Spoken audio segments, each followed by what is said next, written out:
আসসালামু আলাইকুম রহমতুল্লাহ। ওই যে দেখা যাচ্ছে রওজা মোবারক। আমি মাত্র রিয়াজুল জান্নাত থেকে এসেছি, আলহামদুলিল্লাহ। তো আমার অনেক ফ্রেন্ডসরা বলেন একটু হাসাহাসি করে আমাকে নিয়ে, আমি বারবার উমরায় আসি। তো আমার আসলে অনেক টাকা নেই, আমি ম্যানেজ করে আসি।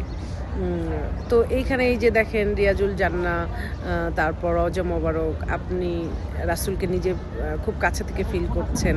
এখানে যে দোয়ার ডেপথনেস, এখানে যে চোখের পানি কখনোই কারণ মেকি হয় না, সে যতই পাপী বান্দা হোক। আমার মনে হয় না মেকি হয়, বা এর মধ্যে কোনো ভনিতা নেই আর কি। আপনি মক্কাতে কাবার শরীফ দেখতে পাচ্ছেন, কাবার গিলাফ টাচ করতে পাচ্ছেন, আপনি তাওয়াফ করতে পাচ্ছেন।